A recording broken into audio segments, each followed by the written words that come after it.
Si Lynn's POV. Nakatukod ang dalawang braso nito sa magkabilaan ko. Mas lalo mo akong binibigyan ng dahilan para panggigilan ka, baby. Ngiti-ngiti ito. Kahapon lang galit na galit ang itsura nang bigla tong sumeryoso. Wala nang gagambala pa sa'yo, baby. Hinaplos itong pisngi ko. Lumunok naman ako. Umalis na talaga siya? Tanong ko. Tumango naman ito. Yes, kaya magagawa na natin ang lahat ng gusto nating gawin. Kahit na hindi ko magets ang ibig sabihin nito, bigla akong pinamulahan ng muka. Ang muka naman ito, punong-puno ng kapilyuhan, kaya ramdam kong may iba itong iniisip. Anong ibig mo sabihin? Inirapan ko to sabay haba ng nguso. Napakurap ako at binigyan na naman ako nito ng mabilisang halik. Bakit mo pa naihalik nito? Hindi pa naman niya ako girlfriend Gusto mo rin naman Biglang kontra ng bahagi ng isipan ko. Secret? Sabay kindat nito, nabigla na naman ako nitong buhatin. Pakiramdam ko tuloy ang gaan-gaan ko. Ibaba mo nga ako, Kuya Draco. Kaya ako naman maglakad. Pansin kong patungo kami sa kama nito. Bigla naman akong sinalakay ng matinding kaba. Paulit-ulit kitang bubuhatin kapag hindi mo inalis ang kakakuya mo. Nakahinga ako ng maluwag nang ibaba na ako nito. Ngunit sa ibabaw ng kama nito. Kuya naman talagang tawag ko sa'yo, hindi ba? Bahagi ako napatras ng ilapit ito mukha sa akin. Nangingislap ang mga mata nito. Kitang-kita kong kasiyahan nito. Noon, pero hindi na ngayon. Sabay titig sa labi ko. Anong itatawag ko sa'yo? Halos pabulong na tanong ko. Baka kasi halikan na naman ako nito. Nang bigla itong mapakagat labi. Napalunok ako nang dumila pa ito sa harapan ko.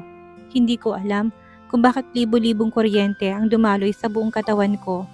Dahil sa ginawa nito. Draco or baby, mamili ka sa dalawa. Nang bigla itong tumikim, napatitig naman ako sa mga mata nito. Parang may naglalarong ngiti sa mga labi nito. Subukan mong baby, say. Draco, bigla nalaki ang mga mata ko. Ramdam kong pagtibok ng ibaba nito dahil sa boses nito. Para itong nangaakit. Anong ginagawa mo? Namumulang mukha ko. Bigla itong natawa. What? Ayaw mo ba? Subukan mo lang. Pangungulit nito. Bakit naman kasi may kasamang? Hindi ko maituloy-tuloy ang sasabihin ko. May kasamang ano, baby? Bigla ko napaiwas ng tingin.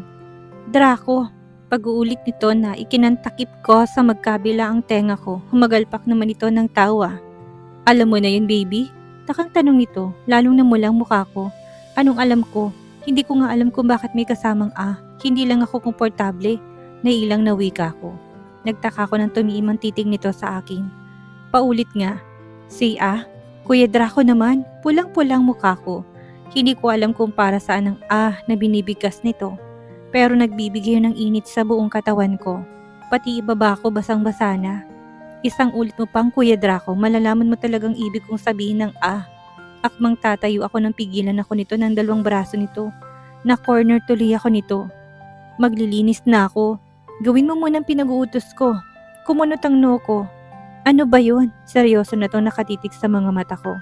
Say baby. Bigla ko napalunok. Matiim ng bawat titig nito sa akin. Kailangan ko ba talagang gawin? Para saan ba kasi ito? Lumunok muna ako at tumikim. Draco. Panggagaya ko. Sabay kagat sa ibabang labi. Bigla ko napayuko dahil ramdam kong namula ang bumukha ko. Malutong na bulong nito. Pagtingin ko dito parang nag-aapoy ang mga mata nito. Malagkit ng paraan ng titig nito sa akin at hindi ko inasahan ang susunod nitong gagawin. Hinulin tong labi ko at bigla naman ako napahiga sa kama nito.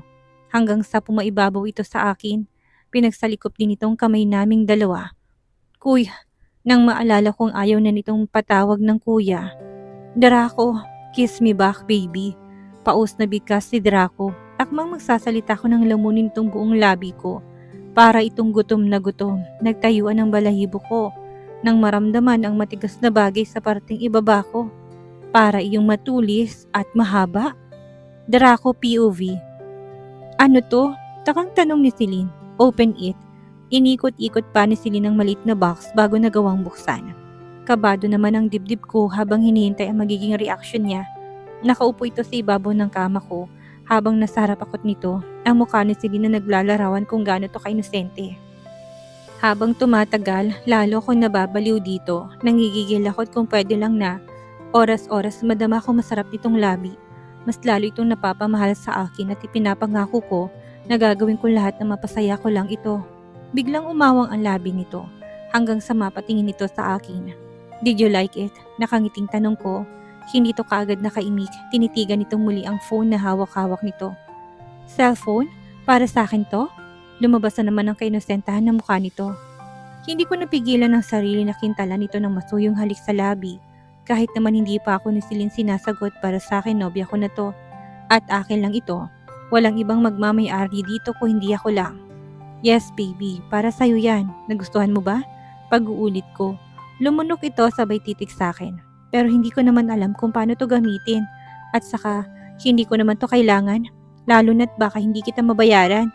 Mukhang mahal nito. Bagong-bago. Gumuhit sa mukha ni Celine na mapagkabahala. Mabilis akong umiling. Hinawakan ko ang malambot nitong mukha ng dalawang kamay ko. Bigay ko sa'yo yan baby. Walang bayad yan, okay? At saka kailangan mo yan para kung sakaling nasa school ka ay matatawagan kita. At kung magkaroon ka ng problema, matatawagan mo ko kaagad. And don't worry, tuturuan kita kung paano yan gamitin ha? Sabay haplos sa pisngi nito. Hinalikan ko rin ang noo niya. God knows how much I love her. Sobrang pinatibok nitong puso ko. Pakiramdam ko, mababaliw ako oras na mawala to sa akin. Pero wag naman sana. Hindi ko hayaan na makawala pa ito. She's mine. Pero bakit mo ako binibigyan ng ganito? Mahinang tanong ni Celine. Ang mapupungay nitong mga mata na lalong nagpapabihag ng puso ko. Dahil gusto ko na kahit na wala ka sa tabi ko, makakausap kita gamit ang phone na yan. Makikita kong napakagandang mukha mo. Sabay ngiti nito. Hindi to kumibo, tumikim naman ako. Kakailanganin mo yan baby, lalo na kapag nasimula ka na mag-aral. Magagamit mo yan sa maraming bagay. Muli itong tumingin sa mga mata ko. Pero nakakahiya, bigla akong hinalikan ng labi nito at saka pinakatitigan. Mahal kita baby at gusto kong ibigay sa iyo mga bagay na makakapagpasaya sa iyo. Pero masaya naman ako kahit na walang ganito. Nanatili ako nakatitig sa mapupungay nitong mga mata. Ang pilik mata nito ang haba ng pilyantik. Bukod pala sa inosente ito ay hindi to materialistic na babae. Mas lalo ko nitong pinapahanga. Kahit na lumaki ito sa hirap, hindi ko to makitaan na sabik sa mga bagay na mamahalin. But I want to give that to you. Tulad ng sinabi ko, magagamit mo yan sa maraming bagay. Matatawagan kita, makakausap kita at malalaman ko kung anong kalagayan mo. Pwede ka rin manood ng movies dyan kung gusto mong makinig ng songs at kung ano-ano pa. Paliwanag ko. Tinitigan itong muli ang hawak nitong phone. Hindi mo ba nagustuhan? Bibili ako ng ibang. Bigla itong umiling. Nagustuhan ko. Sobrang ganda nga eh. Sabay ngiti ni Celine. Nakakahiya lang kasi bigla ko itong niyakap at tinalikan sa gilid ng ulo nito. Huwag ka nang mahiya. Balang araw magiging asawa rin kita. Kaya tanggapin mo lahat ng ibibigay ko sa'yo ha? Nilingon ako ni Celine. Namumula na naman ang pisngi nito. Bigla naman ako napangiti. Asawa? Kandautan na tanong niya. Mabilis akong tumango. Oo, asawa. Pero wag ka na muna mag-alala. Hindi pa naman ngayon. Ang lawak ng ngiti ko. Pansin ko kasi ang paglunok ni Celine. Magtatapos ka na muna ng pag-aaral mo. At ako naman, hahanapin ko mga magulang mo. Para kapag ikinasal tayo, nandun silang lahat. Bigla itong napayuko. Kagad ko namang inangat ang baba nito. Basta pag-aaral lang ang aatupagin kapag nasa school, ha? Huwag kang makikipag-usap sa mga lalaki. Magsiselos ang baby Draco mo. Pigil ang ngiti sa labi ko. Ngunit alam kong nakangiti ang mga mata ko. Tipong binabakuran ko na to. Kahit naman kasi hindi ko pa nakukuha ang salitang mahal din kita sa mga labi nito, natitiyak ko naman na may pagtingin na ito sa akin. Ang pagpapaubaya nito kapag hinahalikan ko ito, kapag niyayakap ko ito ng halos hinahaplos-haplos ko pa, ang sexing tummy nito. Kinilig yata ako nang bigla itong tumango. Napakamasunuri naman talaga ng baby ko, napaka-inosente. Inangat nito ang phone sa harapan ko. Salamat dito, nahihiyang wika ni Celine. May bayad yan, namimilong wika ko. Bigla nalaki ang mga mata niya. Akmang magsasalita na unahan ko na. Kiss ang bayad dyan, kiss me baby. Sabay nguso sa harapan nito. Bigla itong natawa na mapairap ito. Please, kiss mo ko. Paglalambing ko. Kung ibang babae lang ito kahit na yata hindi ko nautusan, kuwis at ang bubuka ka sa harapan ko. Pero iba ang baby kong ito. Kaya lalo ko nababaliw. Pansin kong alanganin sa mukha ni Celine. Alam ko namang nahiya pa rin ito. Nagkunwari akong pumikit. Lumukso yata ang puso ko nang makitang papalapit ang mukha nito. Hanggang sa pumitik ang harapan ko na lumabat ang mga labi ni Celine. Akmang lalayo ito kaagad nang hawakan kong batok nito at siilin ito ng halik. Rinig ko pang pagsinghap nito. Ramdam ko ring nabitawan nito ang phone. Bigla ko itong pinahiga at mabilis tong pinatungan. Ramdam ko ang katigasan ng akin. Dinama ko ang malambot nitong labi. Ang bango talaga, para ko nalalasing at nawawala sa katinuan. Nag-aapoy ang pakiramdam ko, lalo nang maalala kung paano nito binigkas ang salitang Kulang na lang kumawala ang alaga ko eh. Mabuti na lang napigilan ko pa. Bumaba ang halik ko sa panga nito. Napalunok pa ako sa isipin gusto kong halikan ng leeg nito. Pero may takot pa rin sa puso ko at baka mabigla ito. Pero ibang sinisigaw ng katawan ko. Binagalan kong kilos ko hanggang sa unti-unting bumaba ang halik ko sa leeg nito. Para akong nasa alapaap na mga oras na yon. Lalo nang maramdaman ng braso nitong pumulupot sa batok ko. Kinilig yata ako sa isiping panihintulutan ako nito. Gumalaw ang kamay ko sa katawan nito. Dam! Hindi ko na mapigilan ang sarili ko. Kabado man ngunit gusto kong madamang kalalakihan ng babies nito. Pero hindi ako nakontent at may nakaharang. Kaya naman habang hinahalikan ko to sa lieg, pinasok kong kamay ko sa loob ng damit nito. Paakyat sa katawan. Kung kailan namang malapit ay saka to nagprotesta. Pinigilan ako nito gamit ang kamay. Nasa mga mata ni Celine ang takot. Wala akong nagawa kundi alisin ang kamay ko. Mabilis ko tong kinintalan ng halik sa labi. Ngunit nanatili pa rin ako nasa ibabaw. Hinaplos ko ang pisngi niya. Kung ako lang ang masusunod, gusto na kitang pakasalan, baby. Gusto na kitang maging asawa, maging misis ko. Paus na sambit ko, pansin kong paglunok nito. Pero makakapaghintay naman ako. Sabay ngiti. May nararamdaman akong matigas. Nakagat kong biglang ibabang labi ko. Saan banda, baby? Lalo kong uminit. Ninuso nitong parting ibaba, parang may matulis na bagay. Inosenteng wika nito, bigla ko napayuko habang napapangiti, lalong naninigas ang alaga ko sa kainosentihan nito. Bahagi ako pang ginalaw ang sarili dito. Gusto na kitang pasukin, baby. Kung pwede lang talaga, galit na kasing alaga ko. Gusto ko niya nang pasukin. Nagwawala na. Piling sagot ko. Gumuhit sa mukha ni Celine ng kalituhan. Isang halik pa bago ko umalis sa ibabaw niya. Baka tuluyan ako mawala sa sarili ko mananatili ako sa ibabaw niya. Come here, baby. Inalalayan ko itong makaupo ulit. Binuksan kong phone ito at inayos ang lahat. Inalagay ko ang sariling number ko doon. Tinuro ko din dito kung paano ito matatawagan o kung paano ito sasagutin ng isang tawag. Kapag may text message na galing sa akin, dito mo lang pipindutin. At kapag gusto mo mag-reply, dito ka lang magta-type. Kita ko ang pangiti nito. Ang galing naman, palatak ni Celine. Binuksan kong camera at tinapat ko sa aming dalawa. Smile ka, baby. Niyakap ko isang braso sa bewang niya. Kinilig ako na bigla naman tong ngumiti. Bigla ko tong hinalikan sa pisngi sabay click ng camera. Isa pa, wika ko. Nakangiti to ulit habang nakatingin sa camera pero hindi din ko akalain na pipihit ang ulo ko papunta sa labi nito. Ngiting-ngiti ako na marinig ang pag-click ng camera. Pulang-pulang mukha ni Celine na makitang litrato naming dalawa. Sapul na sapul ang labi nito. Nakapikit ito habang hinahalikan kong labi nito. Ang ganda ng kuha ko. Nang bigla itong bumaling sa akin. Baka makita ni Nanay Len. Gumuhit sa mukha ni Celine ng pagkatakot. Celine, POV. Napalunok ako habang pinagmamasdan ng sarili. Pilit ko pang ibinababa ang paldang suot ko pero sadyang hindi umabot ng tuhod ang haba nito. Para akong Korean sa suot kong uniform, katulad sa pinapanood kong Korean drama. Nakagat ko ang ibabang labi nang mapansin kong lumilitaw ng bahagya ang maputi kong hita. Aaminin kong hindi ako komportable pero wala naman ako mapagpipilian at dito ang uniform nila. Tinernuhan ko ng mahabang medyas na halos umabot sa tuhod ko, kasama ang sapatos. Nagmukha tuloy akong Korean girl, lalo na tinayaan ko nakalugay ang mahaba at makinang kong buhok. Halos umabot na yun sa putan ko. At dahil fitted ang damit na suot ko na may necktie sa gitna kaya naman bakat ang kurbada ng katawan ko. Isang mahabang butong hiningang pinakawalan ko, para akong hindi makahinga sa suot kong ito. Hindi ko alam kung bakit na naglagay ako ng pulbo sa mukha at yung binigay na lip gloss ni Ella sa akin. Pinkish yun at kumikintab sa labi. Napangiti ako na makitang pink na pink ang labi ko. Naglagay na rin ako ng lotion sa katawan at nag-spray na rin ako ng konting pabango. Pakiramdam ko tuloy dalagang-dalaga na ako. Bigla ko napalingon nang bumukas ang pinto. Si Nanay Len, napangiti ako na makitang reaksyon nito. Wow anak, ikaw ba yan? Nasa mga mata nito ang paghanga. Ramdam ko tuloy ang pamumula ng mukha ko. Opo naman Nay, nakangiting turan ko. Naku, halos hindi kita makilala. Ang ganda-ganda mo lalo, bagay na bagay sa'yo. Dalagang-dalaga ka na nga anak. Papuri nito sa akin. Salamat, Nay. Medyo naiilang lang ako't kitang-kita ko. Sabay nguso. Natawa naman ito ng mahina. Masanay ka na anak, ganyan talagang uniform sa school na papasukan mo.